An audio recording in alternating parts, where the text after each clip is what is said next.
বিরতির পর আবারও স্বাগত সংবাদে। 18তম আইপিএল ক্রিকেট, এই আইপিএল ক্রিকেটকে নিয়ে গিয়ে কিন্তু ইতিমধ্যেই কিন্তু ক্রিকেট প্রেমী সহ একটা অংশের মানুষের মধ্যে উন্মাদনা পরিলক্ষিত হয়েছে এবং যার কারণ যে গত 18 মে চায়ের দোকানে বসে এই আইপিএল এর মাই 11 সার্কেল গেম খেলে 4 কোটি টাকার মালিক এক যুবক। নদিয়ার মাছদিয়া এলাকার ঘটনা সূত্রের খবর, উত্তর 24 পরগনার বাগদার যুবক আনন্দ মণ্ডল নদিয়ার মাছদিয়ার আত্মীয়র বাড়িতে বেড়াতে এসে এবং তারপর গাড়ি খারাপ হয়ে যায় এবং রাস্তাতে এরপর গ্যারেজে গাড়ি সারাতে গিয়েই মাছদিয়ার একটি চায়ের দোকানে বসে আইপিএল এর মাই 11 সার্কেল টিম তৈরি করে। আমরা শুনে নেব বক্তব্য সংশ্লিষ্টদের। আপনি রাতারাতি কিভাবে 4 কোটি টাকার মালিক হলেন? আমি প্রতিদিন মাই 11 সার্কেল গেম খেলি। প্রতিদিনকে নিয়মিত আইপিএল শুরু হওয়া থেকে আমি এই অ্যাপসে গেম খেলা করছি। প্রতিদিন চেষ্টা করি একটা ভালো টিম বানানোর জন্য। হঠাৎ একদিন আমার গাড়িটা খারাপ হয়ে যায়। আমি বন্ধুর বাড়ি আসতে গিয়ে গাড়িটা গ্যারেজে ছিল, এসে ওখানে বসে বসে টিম বানাচ্ছিলাম। টিম বানিয়ে আমি দিল্লি বনাম গুজরাট টিম ছিল, KL রাহুলকে ক্যাপ্টেন করেছিলাম, ভাইস ক্যাপ্টেন ছিল সাই সুদর্শন। ম্যাচ শুরু হওয়ার সময় পয়েন্ট বাড়তে থাকে, ম্যাচ শেষ হয়ে যাওয়ার পরে দেখে আমি ফার্স্ট প্রাইজ পেয়েছি উইনার, 3 কোটি টাকা প্লাস একটা থার্ড আর একটা পয়েন্ট 1 কোটি টাকা টোটাল।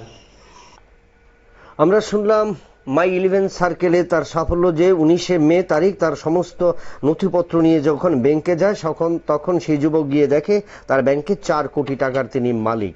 আমরা সেই বিষয়ে জেনে নেব, আমাদের প্রতিনিধি রয়েছেন অঞ্জন শুকল। অঞ্জন বাবু, কি জানা যাচ্ছে মাই 11 সার্কেলের এই সফলতা, কি বলবেন? দেখো, 18 মে চায়ের দোকানে বসে আইপিএল এর মাই 11 সার্কেলের গেম খেলে এখন 4 কোটি টাকার মালিক হলেন এক যুবক। ঘটনা নদিয়ার মাছদিয়ার এলাকায়। সূত্রের খবর, উত্তর 24 পরগনার বাগদার যুবক আনন্দ মণ্ডল নদিয়ার মাছদিয়ার আত্মীয় বাড়িতে বেড়াতে আসে। এরপর তার গাড়িটি খারাপ হয়ে যায় রাস্তাতে। এরপর গ্যারেজে গাড়ি সারাতে গিয়ে মাছদিয়ারের পাশে চায়ের দোকানে বসে আইপিএল এর মাই 11 সার্কেলের টিম তৈরি করে কিছু সময় অতিক্রম করার পর হঠাৎই ঘুরে যায় তার ভাগ্যের চাকা। উইনার হিসাবে পেয়ে যায় 3 কোটি টাকা।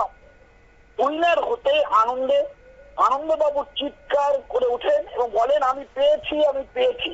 সঙ্গে সঙ্গে বোনাস পেয়েছে আরো 1 কোটি, মোট 4 কোটি টাকা হাতে।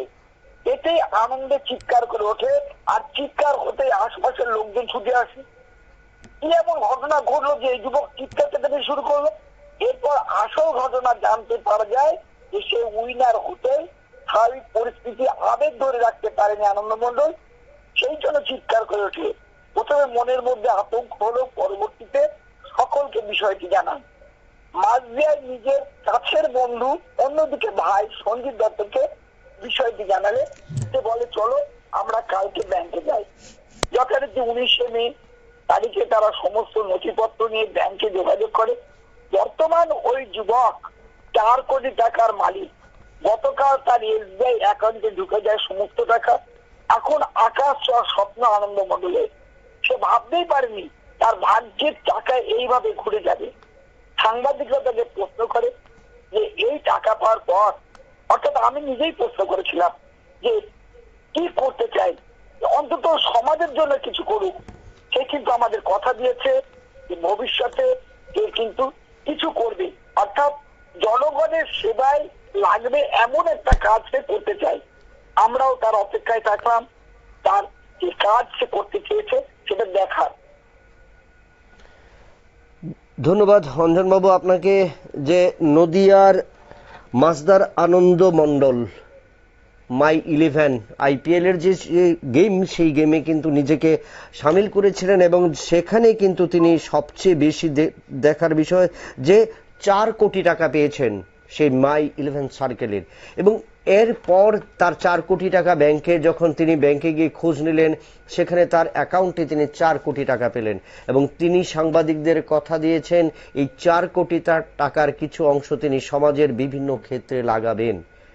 তবে একটা জিনিস মনে রাখা প্রয়োজন, আজ আনন্দ মণ্ডল যেভাবে মাই 11 সার্কেল আইপিএল এর গেমসে তিনি 4 কোটি টাকা পেয়েছেন, সেক্ষেত্রে আগামী দিনে একটা অংশ সেই অর্থের দিকে গিয়ে যেন বিপথে না যায় তা দিকে কিন্তু নজর রাখতে হবে। কারণ অনেক সময় অনেক এই আইপিএল সম্বন্ধীয় বা বিভিন্ন আইএসএল সম্বন্ধীয় অনেক ঘটনায় কিন্তু অনেকেই সর্বশান্ত হয়েছেন। নিয়ে নিচ্ছি আবার একটা ছোট্ট বিজ্ঞাপন বিরতির, সঙ্গে থাকুন।